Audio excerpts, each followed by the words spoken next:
Hello everyone, it's John Grimm of Grimm Swords and Knives, and today I'm going to be doing a slightly different video. In this video I'm going to be comparing two different knives. You have on one hand a $1 knife right here, and on the other you have a $40 knife right here. Jumping right into this, you'll notice the difference in quality of the handles. On the cheaper knife, and the $1 knife, you have just a basic plastic handle. It's all one piece, no liners, very flimsy. And on the $40 knife, you have a lot of different parts going into this handle. What you're getting is G10 handle scales. G10 is a resin-based composite like carbon fiber or micarta. Just a quick side note, G10 is the strongest of the resin-based composites, which is why it's most commonly used. Not only do you have G10 handle scales, but you have fully milled steel liners. See if I can show that off. Right in there, there's a hole that's been milled out. You have some along the top liner, and there's a little lanyard loophole. That's what makes up the handle on a $40 knife. Next thing you may have noticed are the pocket clips. On the cheaper $1 knife, you have a plastic pocket clip that's been built right into the handle, so you can't remove that. It's only right side carry. And on the $40 Spyderco knife, you have a full steel pocket clip with a decent amount of spring tension. It's screwed on by these 3 bits of hardware that take T6 torque bits, and it can be replaced from either right side carry or left side carry. Speaking of T6, T8 torque bits, yada yada, what that means is that you can disassemble the $40 knife.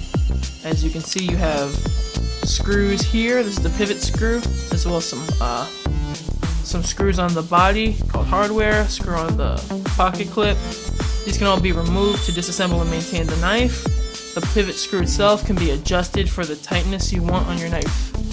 And yeah, on the $1 knife you don't have that. You have two places where I'm assuming a steel rod has been peened on to keep the knife together.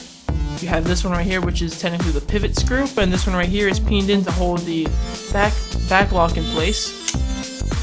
And that's it. You can't disassemble or maintain this knife. So on the $40 knife, you see that the blade is made of 8CR13 MOV stainless steel. And when I say that you can see that, I mean you can literally see that. Spyderco 8CR13 MOV stainless steel, made in China.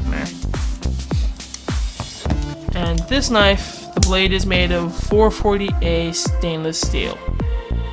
Very boring, very soft steel, but I mean it's $1. You can buy knives that are $8 or $12 with the same steel, so you know, in comparison. On the $40 Spyderco, you have a leaf-shaped blade with a full flat grind. It's very sharp, thin behind the edge. Full plain edge, good for slicing. On the $1 knife, you have a chisel ground knife, which means that only one bevel is actually beveled for cutting, and the other one is just fully flat, like a chisel. The blade is almost entirely serrated. Another big difference between the two knives is that the finish on the blade. On the $1 knife, the only finish you're really getting on the blade is the aftermath of being machine milled. Somehow it's actually managing to look nice on camera, but it's very grainy. And on a $40 knife, you're getting a highly polished satin finish. This thing has some scratches on it. That's for my own personal use. The knife itself usually comes looking like this, more or less. The action on the knife is kind of, there is no comparison. Apples to oranges, if you will. The action on a Spyderco $40 knife, you're getting decent action, lightning deployment. This thing's running on phosphor bronze washers. This knife is running on, well, honestly, I don't even see any washers in there. I genuinely believe that this doesn't have any. The only thing this thing is running on is just the pivot and the back lock. So I guess my final thoughts are, for a $1 knife or knives in that price range, you know, very, very cheap knives, you get a little bit of utility and a little bit of protection. If you want to use a knife for protection, very little, but better than nothing. And $40 knife, you're getting a decent amount of utility and a decent amount of protection in comparison to the $1 knife. Yep, I like both of these knives, but I would use the Spyderco Efficient over this $1 knife any day. But then there's the idea that you get what you pay for, which is usually a good philosophy, but that's not always true. Because this knife, the Spyderco Efficient, is a pretty old model. You're paying about $40 for 8CR13 MOV stainless steel. 8CR13 MOV stainless steel is an okay steel, but it's not amazing. It has its flaws, and the flaws mainly being that it's a soft steel. It has good corrosion resistance, but it can't hold an edge for long. Way better than, say, 440A stainless steel, but not, I wouldn't say it's worth $40. This knife right here, this is the Ganzo G753 in G10 handle scales with 440C steel blade. I paid $20 for this knife on Amazon. That's half the price you'd be paying for 8CR13 MOV stainless steel.